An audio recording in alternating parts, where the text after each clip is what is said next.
Hi నమస్తే. Welcome to my channel. ఆంధ్రప్రదేశ్‌లో రాజకీయాలు చూస్తే మనం కూటమి ప్రభుత్వం ఇవు మొన్న నుంచి అసెంబ్లీ సమావేశాలు ప్రారంభమైనాయి. జగన్మోహన్ రెడ్డి అసెంబ్లీకి రావట్లేదు. డిస్‌క్వాలిఫై అవుతాడు అనే భయంతో ఆయన వచ్చాడు అసెంబ్లీకి అని అంటున్నారు. ఆయన గూడా అసెంబ్లీకి ఇన్నాళ్ళు రాకుండా 66 రోజులేదో కంటిన్యూయస్‌గా అసెంబ్లీకి రాకపోతే ఆటోమేటిక్‌గా డిస్‌క్వాలిఫై అవుతారనే భయంతో ఆయనొచ్చారు అని కూటమి నేతలు అనటము మనం వింటున్నాము, చూస్తున్నాము. అయితే వీళ్ళేమో ప్రతిపక్ష హోదా ఇవ్వాలి అని చెప్పి అసెంబ్లీలో గొడవ చేయటము. ఆ అసెంబ్లీలోనే గవర్నర్ ప్రసంగం దగ్గర నుంచి వీళ్ళు వాకౌట్ చేయటము అది మనం చూసాము.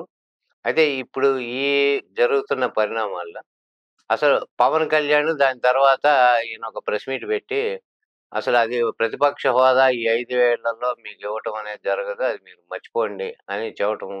అలానే చట్ట ప్రకారం ఆయన మన డిప్యూటీ సీఎం గారు సనాతన ధర్మ ప్రచారకులు శ్రీ శ్రీ శ్రీ పవనానంద స్వామి గారు చెప్పులేసుకొని దీక్షలు చేస్తుంటాడాయన. అది మనం ఎక్కడా చూడం అలా చెప్పులతో దీక్షలు చేసేవాళ్ళని. అందులో ఈయన మంచి ప్రముఖుడు. చెప్పులతో దీక్షలు చేయటం. అలానే ఈయన మాట్లాడుతూ ప్రెస్ మీట్‌లోన ఏమంటున్నారంటే, అధికార పక్షానికి ఒక సీటు అంటే అధికార పక్షానికి ఎన్నొచ్చినాయో, దానికి ఒక సీట్ ఎక్కువిస్తే వస్తే అప్పుడు ప్రతిపక్ష హోదా ఇస్తారట. అంటే ఎంత హాస్యాస్పదంగా ఉందంటే, ఆయన నాలెడ్జ్ గాని, ఆయన చెప్పే మాటలు, ఆయనకి నాలెడ్జ్ లేకుండా అవగాహన రాహిత్యంతో అధికార పక్షానికి ఒక సీట్ ఎక్కువొస్తే వాడు ప్రతిపక్షం ఎందుకు అవుతాడో ఆయనే చెప్పాలి. మరి అక్కడున్న ప్రెస్ వాళ్ళు ఆ మాట ఆయన్నేమి తిరిగి అనలేదు. అడిగితే ఇంకో రకంగా చెప్తాడేమో దాన్ని మనకు తెలియదు గానీ, చట్టబద్ధంగా అయితే ఇది లేదు అంటున్నారు. ఆయన ఏం చట్టం చూసాడో, రాజ్యాంగం ఏం చదివాడో, అసలు ఆయన పదవే ఏ హోదాతో ఉప ముఖ్యమంత్రి హోదాతో ప్రెస్ మీట్ పెట్టాడో, రాజ్యాంగబద్ధంగా అసలు ఆ పదవి లేదు. రాజ్యాంగబద్ధంగా లేని పదవిని ఈయన అనుభవిస్తూ, నేను డిప్యూటీ సీఎంనని చెప్పుకొని తిరుగుతూ, ఆఫ్టర్ ఆల్ ఆయన ఒక మినిస్టర్ మిగతా వాళ్ళతో పాటే. అలానే ఈయనేమో చట్టబద్ధంగా అంటాడు. రాజ్యాంగంలో అసలు డిప్యూటీ సీఎం లేదు. రాజ్యాంగంలో అలానే ప్రతిపక్ష హోదా రావటానికి దానికి ఒక ఏమన్నా పారామీటర్సో లేకపోతే దాని అర్హతలు అనేది ఎక్కడ రాజ్యాంగంలో పొందుపరచబడలేదు. మీకు గతంలో 2020లో ఢిల్లీ అసెంబ్లీ ఎలక్షన్ జరిగినప్పుడు 67 సీట్లు ఆప్‌కొచ్చినాయి. 3 సీట్లే బీజేపీకొచ్చినాయి. అప్పుడు 3 సీట్లే వచ్చినాయి కాబట్టి 10% లేదు, లేకపోతే ఇంకోటి లేదని బీజేపీకి ప్రతిపక్ష హోదా ఇవ్వకుండా లేరు. 3 సీట్లు ఉన్న అసెంబ్లీలో 3 సీట్లున్న బీజేపీకి అప్పుడు ప్రతిపక్ష హోదా వాళ్ళు ఇవ్వటం జరిగింది. విజేంద్ర గుప్తా గారిని ప్రతిపక్ష నేతగా వాళ్ళు గుర్తించారు.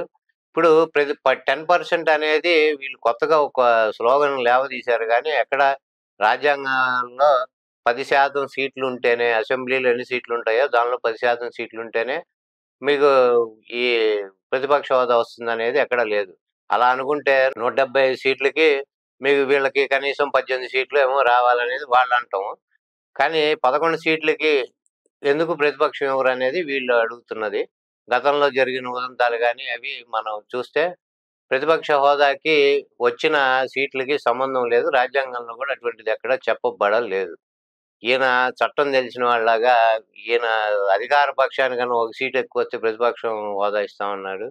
ఈయన ఈ ఇప్పుడున్న అధికారాన్ని అడ్డం పెట్టుకొని అధికారం పర్యటనలాగా పుణ్యక్షేత్రాలు తిరుక్కుంటూ గవర్నమెంట్ సొమ్ముతో అక్కడ పోయి ప్రయాగరాజ్‌లో మునిగి అక్కడి నుంచి తమిళనాడు పోయి, అటు పోయి, ఇటు పోయి ఈ క్షేత్రాలన్నీ తిరిగి సనాతన ధర్మం ఈయనొక వేషం యేసుకొని, ఈ ప్లేసులన్నీ తిరుక్కుంటూ గవర్నమెంట్ సొమ్ముతో ఈయన చక్కగా ఏందంటే ఈ మనం చెప్పాలంటే ఆధ్యాత్మిక పర్యటనలు చేస్తున్నాడు. ఎందుకంటే ఒక అధికార హోదా ఉంది. ఎక్కడికైనా ఎళ్తే రాచమర్యాదలతో దర్శనము అవి తీర్థ ప్రసాదాలు చక్కగా దొరుకుతాయి. మళ్ళీ ఈ పదవి ఉన్న తుమ్మితే ఊడిపోయే పదవి కాబట్టి, ఇది మళ్ళీ పోయిన తర్వాత మనకి అవకాశం ఉండదనే ఉద్దేశంతో ఒకవేళ తిరుగుతున్నాడు. ఇక్కడ జనాలు ఎంత బాధలు పడుతున్నా గాని పట్టించుకునే పని లేకుండా నిన్న మన గ్రూప్ 2 అభ్యర్థులు అక్కడ అంత గొడవ చేసి వాళ్ళు రోడ్లెక్కి ధర్నాలు చేస్తుంటే, ఈయన కనీసం పట్టించుకోకుండా ఇక్కడ హైదరాబాద్‌లో హాస్పిటల్‌లో కూర్చొని ఆయనేదో చెకప్పులు చేయించుకోవటం ఇవి. అంతకుముందు ఈ ఆడపిల్లకి అన్యాయం జరిగితే అసలు నేను మనిషిని కాదు, లేస్తే పడుకోను, ఒక్కొక్కడికి తోలు తీస్తా, మోకాళ్ళ మీద నుంచోబెడతా, ఇవన్నీ డైలాగులు, కబుర్లు చెప్పిన వ్యక్తి మొన్న సిబిఐ కోర్టులో వాళ్ళు అప్డేట్ చేశారు. ఎందుకంటే తగిన సిబ్బంది మా దగ్గర లేదు కాబట్టి మేము ఈ కేసుని మేము విచారించలేము అని చెప్పడం జరిగింది. ఈయన సుగాలి ప్రీతి కేసు మేము రాంగానే నేను అత్యవసరంగా ఫస్ట్ అదే పని చేస్తాను. ఆ కేసు బయటికి తీసి అసలు దోషుల్ని శిక్షిస్తానని చెప్పిన మనిషి సిబిఐ ఎంక్వైరీకి వెళ్తే సిబిఐ వాళ్ళ జవాబు చెప్తే ఈయన ఎటువంటి చలనం లేదు. పోనీ ఆంధ్రప్రదేశ్‌లో ఉన్న పోలీస్ చేత గాని, లేపోతే సీబీసీఐడీయో వాళ్ళకన్నా అది అప్పజెప్పి, కరెక్ట్‌గా దోషులెవరు అనేది నిర్ధారించమని వాళ్ళని ఆదేశించాల్సిన బాధ్యత ఉండి గూడా, ఈయన చెప్పిన మాటే ఈయనే సహించలేనన్నాడు. ఆడపిల్లలకి అన్యాయం జరిగితే. దాని మీద ఏ చర్యలు లేవు. పుణ్యక్షేత్రాలు తిరగటం, లేకపోతే హాస్పిటల్‌లో పడుకోవటం, లేదంటే ఇంకా పట్టించుకోకుండా సినిమా షూటింగ్‌లకి పోవటమో, లేతే మాలేసుకున్నానని చెప్పి, దీక్ష అని చెప్పి, ఆ దీక్షలు మీద ఏదో కొత్తగా ఒక రకమైన బట్టలు వేసుకొని, చెప్పులేసుకొని దీక్షలు చేసుకుంటూ తిరుగుతున్నాడు. సామాన్య ప్రజల్ని కలిసే పని లేదు. ఆ అవకాశం లేదు. మనం ఇంకో క్లిప్పింగ్ చూస్తే, గతంలో ఈయన మీటింగ్ చేస్తే మేము చూసిన అంబేద్కర్ నువ్వే, మేము చూసిన భగత్ సింగ్ నువ్వే అని చెప్పి, ఒక సుభాష్ చంద్రబోసు నువ్వే అన్నా, మేము ఇళ్లల్లో చెప్పొచ్చాం. మేమిప్పుడు ఐపీఎస్ ఏందంటే, పవర్ స్టార్ సైనిక్స్ అని చెప్పి ఒక అమ్మాయి పాపం భావోద్వేగంతో రెచ్చిపోయి ఆయనకి సపోర్ట్‌గా ఆయన సమక్షంలో మాట్లాడడం జరిగింది. ఇలా ఒక మాస్ హిస్టీరియా క్రియేట్ చేసి ఫ్యాన్స్‌లో గాని, ఈయన చెప్పిన ఈ సో కాల్డ్ ఈ మాటలకి, అబద్ధాలకి ఎవడైతే బాగా పొంగిపోయి వీళ్ళు రెచ్చిపోయి పాపం ఆ సినిమా పిచ్చితో ఉండేవాళ్ళు. ఈయన్ని నమ్మి ఇట్లా చేసినోళ్ళు నిన్న అమ్మాయి ఇంకో వీడియో కూడా క్రియేట్ చేసి అది పెట్టింది. దానిలో అమ్మాయి చాలా బాధలు పడుతున్నాను. నా మీద ఎందుకు కేసులు పెడుతున్నారు? నాకు అన్యాయం జరగట్లేదని చెప్తుంటే, అది కూడా పట్టించుకోడు. మీకోసం మేము సైనికులం శపథం చేసి ఇళ్లల నుంచి బయటకొచ్చాం. మేము ఐపీఎస్, ఐఏఎస్ అవ్వటానికి ప్రిపేర్ అవ్వమంటే మా ఇంట్లో వాళ్ళు అవి కూడా మానేసి మీకోసం తిరుగుతున్నాం అని చెప్పి, వాళ్ళ పరిస్థితి ఈరోజు వాళ్ళకి న్యాయం జరగకపోగా అన్యాయం ఎదురు వాళ్ళ మీద కేసులు పెడుతున్నారని అమ్మాయి ఏడ్చుకుంటూ సోషల్ మీడియాలో వీడియోలు పెడుతుంది. అది కూడా ఈయనకు కనబడవు. ఎక్కడ దురాఘాతాలు, అన్యాయాలు జరిగి ఈయనకు కనబడవు. ఆడపిల్లల మీద అత్యాచారాలు జరుగుతున్నవి ఈయనకు కనబడవు. కాకపోతే నేను లేస్తే మనిషిని కాదని మాత్రం ఊకదంపుడు ఉపన్యాసాలిచ్చి, అడ్డగోలుగా హామీలిచ్చి, మద్యం ప్రియులు కడుపు కొట్టావు జగన్ అని చెప్పి ఎలక్షన్‌లో పెట్టి, ఆ ప్రచారంతో తిరిగి మందు బాబుల్ని దగ్గర చేసుకొని, ఇప్పుడు అదే మందు బాబులకి మళ్ళీ వెన్నుపోటు పొడిచి, ఏ రంగంలోనూ ఇచ్చిన హామీలు, మేము నిరుద్యోగులు ఏం కావాలి నీకు? నీకు నిరుద్యోగమా నీది సమస్య? మేమొస్తే ఉద్యోగాలిస్తాం. మేమొస్తే అది జేస్తాం. నిరుద్యోగ భృతిస్తాం అని జెప్పి ఇన్ని కబుర్లు చెప్పిన మనిషి అసలు బయటికే రాడు. ఎవడిని కలవడు. తీర్థయాత్రలు చేసుకుంటాడు. దీక్షలు చేసుకుంటాడు. మొన్న క్యాబినెట్ మీటింగ్ కూడా ఎళ్ళటం మానేశాడు. ఏందంటే ఒక టాకొచ్చింది అలిగారు. ఏదో చంద్రబాబు నాయుడు కూడా అక్కడే చెప్పాడు మనోహర్ గారితో. నేను ఫోన్ చేసినా గానీ ఆయన అందుబాటులోకి రాలేదని. ఇట్లా ఆహ్, చంద్రబాబు నాయుడుకి సపోర్ట్ ఇయటానికే ఒక ప్యాకేజీ. మధ్య మధ్యలో ఇట్లా అలకలకి ఓ ప్యాకేజీ. ప్యాకేజీ పని పూర్తి కాంగానే బయటకొచ్చి ఇంక మళ్ళీ ఇట్లానే నిన్న మాట్లాడినట్టు చట్టబద్ధంగా ఆయనకి ప్రతిపక్ష హోదా ఇవ్వం. ఈ 5 ఏళ్ళు మానుకోవాల్సిందే అని ఇటువంటి మాటలు చెప్తే అవగాహన రాహిత్యంతో నువ్వు చేసేది పాలిటిక్స్ గాదు. ఇంకోటి గాదు. నువ్వు ఈ దీక్షలు చేసుకోవడానికి, ఇంకోటి చేసుకోవటానికి రాజకీయాలు అసలు అవసరం లేదు. నీకున్న ఫ్యాన్ బేస్‌కి సినిమా హీరో స్టార్‌డమ్‌కి నువ్వు మామూలుగానే నువ్వు ఇప్పుడు ఏదైతే చేస్తున్నావో ఆ పనులు ఆయన అప్పుడే జేయొచ్చు. సినిమా హీరోగా ఉండి కూడా చేయొచ్చు. పాలిటిక్స్‌లోకి వచ్చి పీకిందేమీ లేదు మనం. నీకున్న ఓట్ షేరు 6%. సీట్లు 11 వచ్చినాయి కాబట్టి ప్రతిపక్ష హోదా ఇచ్చేదే లేదని మాట్లాడినప్పుడు, నీ పార్టీకి స్టేట్ మొత్తం మీద కలిసి 6% ఓట్ షేర్ ఉంటే, 40% ఓట్ షేర్‌తో 11 సీట్లు వచ్చినా గాని 40% ఓట్ షేర్ ఉన్న వైసీపీకి ప్రతిపక్ష హోదా అడగటం తప్పులేదు వాళ్ళు.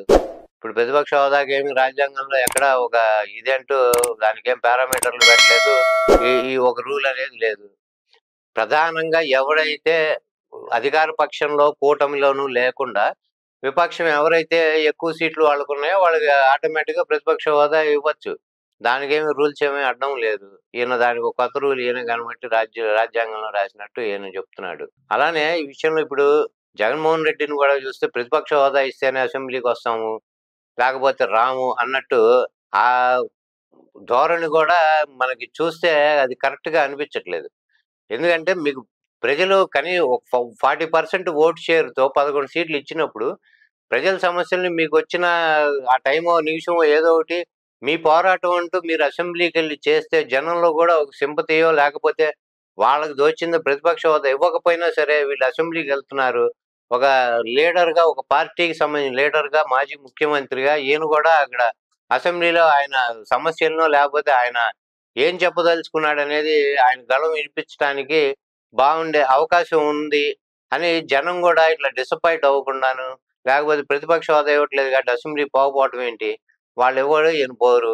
మనం గెలిపించే ఉపయోగం ఏంటి అనేది ఒక జనాల్లో గూడా ఆ నమ్మకం పోవటమో, లేకపోతే జనాల్లో గూడా విమర్శలు రావటమో, ఇటువంటివి గూడా మంచిది గాదు. ఇప్పుడు ప్రతిపక్ష హోదా లేకపోయినా మీకు గతంలో 2011, 14 మధ్యలో మనం జూసుకుంటే కాంగ్రెస్ గవర్నమెంట్ ఉన్నప్పుడు ఉమ్మడి ఆంధ్రప్రదేశ్‌లో ఆ 3 సంవత్సరాలు మీకున్నది 15 సీట్లు అసెంబ్లీలో. ఆ 15 సీట్లతోనూ మీరేం ప్రధాన ప్రతిపక్షంగాను లేరు. ఆ హోదాను లేరు.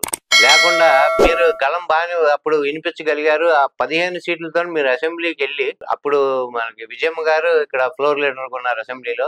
మీరప్పుడు ఎంపీగా ఉన్నారు.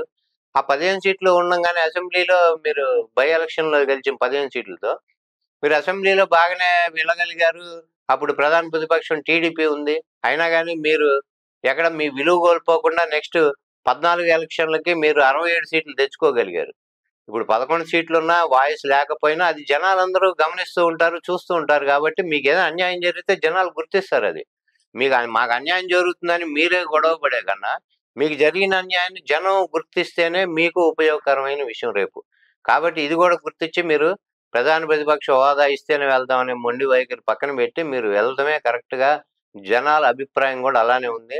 వెళ్ళి కూర్చొని జనాల సమస్యలు గాని, లేతే మీ నియోజకవర్గ సమస్యలు గాని, ఇంకేదైనా మీకు దృష్టికొచ్చిన స్కామ్‌లో ఏవోటి మీరు పట్టుబట్టన్నా స్పీకర్‌ని టైం అడిగి మీరక్కడ చెప్పే అవకాశం ఉంటుంది గాబట్టి, అదొక మంచి ఒక ప్లాట్‌ఫార్మ్ గాబట్టి జనాల సమస్యలు చెప్పటానికి గాని, కూటమి ప్రభుత్వం యొక్క అవినీతి గానో, లేకపోతే ఇంకోటో వాళ్ళు చేసే చర్యలను పట్ల విమర్శ ఏదైనా అక్కడ ఆ ప్లాట్‌ఫార్మ్ మీద మీరు చెప్తే ఎఫెక్టివ్‌గా ఉంటుంది. తద్వారా ప్రజల్లో గూడా మీకు ఒక రకమైన సింపతియో ఏదన్నా మీరు గెయిన్ చేయటానికి అవకాశం ఉంటుంది. కాబట్టి జగన్మోహన్ రెడ్డి గారు గూడా ఈ విషయం గుర్తించి అసెంబ్లీకెళ్ళను, ప్రతిపక్ష హోదా కావాల్సిందే అని మొండి వైఖరి వదిలి, మీరు ఎళ్ళటం మంచిది. అలానే మీకు అసెంబ్లీలో 5 ఏళ్ళు ముఖ్యమంత్రిగా చేశారు కాబట్టి అసెంబ్లీ అవగాహన ఉంది. అసెంబ్లీలో మీరు మాట్లాడటానికి మీరు టైం ఎట్లా తీసుకోవాలి, అన్యాయం జరిగితే మీరెట్లా దాన్ని బాయ్‌కాట్ జేస్తారో, అప్పుడు దాన్ని నిరోధిస్తారో అప్పుడు మీకు తెలుస్తుంది. గతంలో మీరు 2014, 19లో ప్రధాన ప్రతిపక్షంగా మీరు ఉన్నా గాని, ఒక 2 సంవత్సరాల ముందే అసెంబ్లీ నుంచి వాకౌట్ చేశారు. ఆ తర్వాత మీరు వెళ్ళలేదు. పాదయాత్రకెళ్లారు. ఈ 2 ఏళ్ళు ఏం జరిగిందో, ఇప్పుడు ఈ గ్యాప్ వచ్చిన తర్వాత ఏం జరుగుతుందనేది మీరే ఆలోచించుకోవాలి. 5 ఏళ్ళు ముఖ్యమంత్రిగా ఉన్నారు. ఇప్పుడు జనాల కోసమన్నా మీరు అసెంబ్లీకెళ్లి తీరాలి. జై హింద్.